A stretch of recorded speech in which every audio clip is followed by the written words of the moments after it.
ನಾನು ನರ್ಸ್ ಕೆಲಸ ಮಾಡ್ತಾಯಿದ್ದೆ. ನನಗೆ 2 ಹೆಣ್ಮಕ್ಳು ಮತ್ತು ಒಂದು ಗಂಡು ಮಗು ಇತ್ತು. ಮತ್ತು ನನ್ನ ಅತ್ತೆ ಮಾವ ನನ್ನ ಹತ್ರನೇ ಇದ್ದಿದ್ದು. ನಾನು ಬೇಗ ಬೇಗ ಮನೆ ಕೆಲಸ ಎಲ್ಲ ಮಾಡಿ ಮತ್ತು ಮಕ್ಕಳನ್ನ ಮ್ಯಾನೇಜ್ ಮಾಡ್ಕೊಂಡಿರ್ತಿದ್ದೆ. ನನಗೆ ಹೆಚ್ಚುವರಿ ರಾತ್ರಿ ಟೈಮಲ್ಲೇ ನೈಟ್ ಡ್ಯೂಟಿ ಹಾಕ್ತಾಯಿದ್ರು. ನನಗೆ ತುಂಬ ಕಷ್ಟ ಆಗ್ತಿತ್ತು. ನನ್ನ 2 ಹೆಣ್ಮಕ್ಳು ಚಿಕ್ಕವಳಾಗಿದ್ದರು. ಆದರೆ ಅವರು LKG UKGಗೆ ಹೋಗ್ತಾಯಿದ್ರು. ಮತ್ತು ಅವರಿಬ್ಬರು ನನ್ನ ಅತ್ತೆ ನೋಡ್ಕೋತಾಯಿದ್ರು. ಅದು ನನ್ನ ಚಿಕ್ಕ ಮಗ ತುಂಬ ಚಿಕ್ಕವನು. ಅವನಿಗೆ 2 ವರ್ಷ ಆಗಿದೆ ಅಷ್ಟೇ. ಅವನನ್ನು ಮನೆಯಲ್ಲೇ ಬಿಟ್ಟು ಹೋಗೋಕ್ಕೆ ಆಗ್ತಾ ಇರಲಿಲ್ಲ. ಡ್ಯೂಟಿಗೆ ಹೋಗಬೇಕಾದ್ರೆ ನಾನು ಅವನನ್ನು ಕರ್ಕೊಂಡು ಹೋಗ್ತಾ ಇದ್ದೆ. ನಾನು ಡ್ಯೂಟಿಲಿ ಇರಬೇಕಾದ್ರೆ ಅವನು ಅದು ಇದು ಕಿತಾಪತಿ ಮಾಡ್ತಾಯಿದ್ದ. ನಾನು ಎಷ್ಟು ಸಲ ಕೋಪದಿಂದ ಅವನಿಗೆ ಚೆನ್ನಾಗಿ ಹೊಡ್ತಿದ್ದೆ.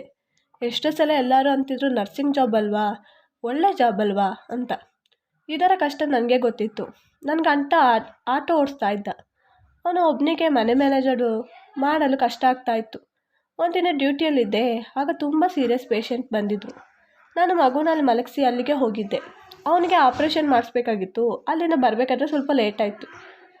ನಾನು ಕೈಕಾಲೆಲ್ಲ ತೊಳ್ಕೊಂಡು ನನ್ನ ರೂಮ್ಗೆ ಬಂದೆ. ನೋಡಿದ್ರೆ ನನ್ನ ಮಗು ಅಲ್ಲಿ ಇರಲಿಲ್ಲ. ನಾನು ಎಲ್ಲ ಕಡೆ ಹುಡುಕ್ದೆ, ಬಟ್ ಸಿಕ್ಕೇ ಇಲ್ಲ. ಆಸ್ಪತ್ರೆಯಲ್ಲಿ CCTV ಕ್ಯಾಮ್ರಾ ಇರಲಿಲ್ಲ. ನಾನು ಎಲ್ಲರ ಹತ್ರ ಕೇಳಿದೆ, ಯಾರ ಹತ್ರನೂ ಇರಲಿಲ್ಲ. ಮತ್ತು ಡಾಕ್ಟರ್ ಹತ್ರ ಕೇಳಿದೆ, ನನ್ನ ಮಗನ ನೋಡಿದ್ರಾ ಅಂತ. ಆದರೆ ಅವರು ಇಲ್ಲ, ನಾನು ನೋಡಲೇ ಇಲ್ಲ ಅಂತ ಹೇಳಿದ್ರು.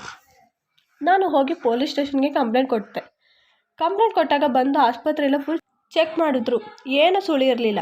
ಎಲ್ಲ ಸಿಸ್ಟರ್ನ ಕೇಳಿದ್ರು. ಅವರು ಗೊತ್ತಿಲ್ಲ ಅಂತಲೇ ಇದ್ದರು. ಮತ್ತು ಪೊಲೀಸರು ತುಂಬ ಹುಡುಕಾಡ್ತಿದ್ದು. ನಾನು ಡ್ಯೂಟಿಗೆ ಬರ್ತಾನೇ ಇರಲಿಲ್ಲ. ಮಗು ಇಲ್ಲಂತ ಚಿಂತೆಯಲ್ಲಿದ್ದೆ. ನಾನು ಅದೇ ಕೊರಗಲ್ಲಿ ಮುಳುಗಿದ್ದೆ. ಸರಿಯಾಗಿ ಊಟ ಮಾಡ್ತಿರ್ಲಿಲ್ಲ, ನಿದ್ದೆ ಇರಲಿಲ್ಲ, ಹುಡುಕ್ತಾ ಇದ್ದೆ. ನಾನು ನನ್ನ ಫ್ರೆಂಡ್ ಸಿಸ್ಟರ್ ನೇತ್ರ ಹತ್ರ ಹೇಳಿ ಹೋಗಿದ್ದೆ, ಸ್ವಲ್ಪ ನನ್ನ ಮಕ್ಕಳನ್ನ ನೋಡ್ಕೊಳ್ಳಿ ಅಂತ. ನಾನು ಅವಳ ಹತ್ರ ಕೇಳಿದಾಗ ಹೇಳಿದ್ಲು, ನನ್ನ ಡಾಕ್ಟರ್ ಕೂಗಿದ್ರು, ನಾನು ಹೋಗಿ ಬರೋಷ್ಟರಲ್ಲಿ ಮಗು ಇರಲಿಲ್ಲ ಅಂತ. ನನಗೆ ಅವಳ ಮೇಲೆ ಡೌಟ್ ಇತ್ತು.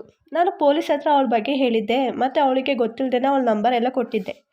ಪೊಲೀಸ್ ಅವಳ ನಂಬರ್ನ ಎಲ್ಲ ಚೆಕ್ ಮಾಡೋದು ನೋಡಿದ್ರು. ಅವಳು ಒಂದೇ ನಂಬರ್ಗೆ ಎಷ್ಟೋ ಸಲ ಕಾಲ್ ಮಾಡಿರೋದು ಕಂಡುಹಿಡಿದ್ರು. ಮತ್ತು ಅವಳನ್ನು ಅರೆಸ್ಟ್ ಮಾಡಿ ಪೊಲೀಸ್ ಸ್ಟೇಷನ್ಗೆ ಕರ್ಕೊಂಡು ಹೋಗಿದ್ರು. ಪೊಲೀಸ್ ಚೆನ್ನಾಗಿ ಹೊಡೆದು ಮತ್ತು ಈ ನಂಬರ್ ಯಾರ್ದು ಅಂತ ಕೇಳಿದಾಗ ಅವಳು ಹೇಳಿದ್ದು ಕೇಳಿ ನನಗೆ ಬೆಚ್ಚಿ ಬಿದ್ದಂಗಾಯಿತು. ಅವಳು ಆ ದಿನ ಒಬ್ಬರಿಗೆ ಮಗು ಕೊಡ್ತೀನಿ ಅಂತ ಒಪ್ಕೊಂಡಿದ್ಲಂತೆ. ಆದರೆ ಅವತ್ತು ಡೆಲಿವರಿ ಆದಾಗ ಅವಳ ಜೊತೆ ಡಾಕ್ಟರು ಸೇರಿ ಡೆಲಿವರಿ ಮಾಡ್ತಿದ್ರು. ಇಲ್ಲಾಂದರೆ ರಾತ್ರಿ ಟೈಮಲ್ಲಿ ಹೆಚ್ಚು ಡಾಕ್ಟರ್ ಇರ್ತಿರ್ಲಿಲ್ಲ. ನಾನು ಅವಳೇ ಹೆಚ್ಚು ಡೆಲಿವರಿ ಮಾಡ್ತಾ ಇದ್ದಿದ್ದು. ನಾನು ಡೆಲಿವರಿ ಆದ ತಕ್ಷಣ ನನ್ನ ಮಗನ ನೋಡೋಕ್ಕೆ ಅಂತ ಓಡಿ ಬರ್ತಾಯಿದ್ದೆ. ಅವಳು ಎಷ್ಟೋ ಮಕ್ಕಳನ್ನ ಸತ್ತೋಗಿವೆ, ಏನೋ ಹಾರ್ಟ್ ಪ್ರಾಬ್ಲಮ್, ವೀಕ್ ಆಗಿತ್ತೇನೋ ಹಾರ್ಟು ಅಂತ ಹೇಳ್ತಾ ಇದ್ಲು. ನಾನು ಹೇಳ್ತಿದ್ದೆ, ಡೆಲಿವರಿ ಆದ ತಕ್ಷಣ ಅಷ್ಟು ಚೆನ್ನಾಗಿತ್ತಲ್ಲ ಮಗು ಅಂತ. ಆಗ ಅವಳು ಏನೆಲ್ಲ ರೀಸನ್ ಹೇಳಿ ಹಾಗೆ ಸತ್ತೋಗಿದೆ, ಹೀಗೆ ಸತ್ತೋಗಿದೆ ಅಂತ ಹೇಳ್ತಾ ಇದ್ಲು. ನಾನು ಹೆಚ್ಚು ಪ್ರಶ್ನೆ ಕೇಳ್ತಿರ್ಲಿಲ್ಲ, ಸುಮ್ಮನೆ ಆಗ್ಬಿಡ್ತಿದ್ದೆ. ಆ ದಿನ ಮಗು ಕೊಡಬೇಕಾಗಿತ್ತು. ಅವರು ಆ ದಿನ ಆ ಮಗುನ ತಗೊಂಡು ಬೇರೆ ಕಡೆ ಹೊರ ದೇಶಕ್ಕೆ ಶಿಫ್ಟ್ ಆಗ್ತಾರೆ ಅಂತ ಮೊದಲು ಅವಳ ಹತ್ರ ಎಲ್ಲ ಹಣ ಎಲ್ಲ ಕೊಟ್ಟು ಎಲ್ಲ ಸೆಟ್ಲ್ಮೆಂಟ್ ಮಾಡಿದ್ರಂತೆ. ಆದರೆ ಆ ದಿನ ಡಾಕ್ಟ್ರ್ ಇದ್ದಿದ್ದರಿಂದ ಅವಳಿಗೆ ಮಗುನ ಕದಿಯೋಕ್ಕಾಗ್ತಿರ್ಲಿಲ್ಲ. ಅದಕ್ಕೆ ಅವಳು ನನ್ನ ಮಗುನ ತಗೊಂಡೋಗಿ ಅವರಿಗೆ ಕೊಟ್ಬಿಟ್ಲು. ಹೇಗಿದ್ರೂ ಹೊರ ದೇಶಕ್ಕೆ ಹೋಗ್ತಾರೆ, ಮತ್ತು ಇನ್ನೂ ಕಂಡಿಡೋಕ್ಕಾಗಲ್ಲ. ಮಗು ಎಲ್ಲಿದೆ ಅಂತಲೂ ಪ್ಲ್ಯಾನ್ ಮಾಡಿ ಹೀಗೆ ಮಾಡಿದ್ದು. ಮತ್ತು ಮೊದಲೆಲ್ಲ ಎಷ್ಟೋ ಡೆಲಿವರಿ ಆದ ಮಕ್ಕಳನ್ನು ಹಣಕ್ಕೋಸ್ಕರ ಮಕ್ಕಳಿಗೆ ನಿದ್ದೆ ಇಂಜೆಕ್ಷನ್ ಕೊಟ್ಟು ಅವ್ರ ಮುಂದೆನೇ ಮಕ್ಕಳು ಸತ್ತೋಗಿದೆ ಅಂತ ನಾಟಕ ಆಡಿ ಮಕ್ಕಳನ್ನ ಕೊಟ್ಟು ಬಿಡ್ತಿದ್ಲು. ಹೀಗೆ ಎಷ್ಟೋ ಮಕ್ಕಳನ್ನ ಮಾರಿ ಎಷ್ಟೋ ಹಣ ಮಾಡಿದ್ದಾಳೆ.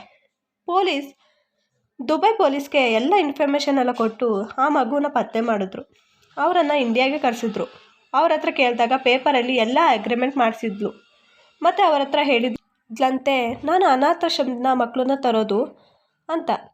ಆ ಪೇಪರಲ್ಲಿ ಎಲ್ಲ ಹಾಗೆ ಬರೆದಿತ್ತು. ಹಾಗೆ ಇದರಲ್ಲಿ ಅವರ ತಪ್ಪಿರಲಿಲ್ಲ. ಅವಳಿಗೆ ಜೈಲು ಶಿಕ್ಷೆ ಕೊಟ್ಟರು. ಮತ್ತು ನನಗೆ ನನ್ನ ಮಗು ಕೊಟ್ಟರು. ನನಗೆ ಮತ್ತೆ ನನ್ನ ಮಗು ಸಿಕ್ಕಾಗ ಜೀವ ಬಂದಂಗಾಯಿತು. ಅವನನ್ನು ಮನೆಯಲ್ಲಿ ಬಿಟ್ಟು ಕೆಲಸಕ್ಕೆ ಹೋಗ್ತಾ ಇದ್ದೆ. ಈಗಿನ ಕಾಲದಲ್ಲಿ ಫ್ರೆಂಡ್ಸ್ ಅಂತಲೂ ನಂಬೋಕ್ಕಾಗಲ್ಲ ಅಲ್ವಾ? ಈ ವಿಡಿಯೋ ಇಷ್ಟವಾದಲ್ಲಿ ಪ್ಲೀಸ್ ಲೈಕ್ ಆ್ಯಂಡ್ ಸಬ್ಸ್ಕ್ರೈಬ್ ಮಾಡಿ.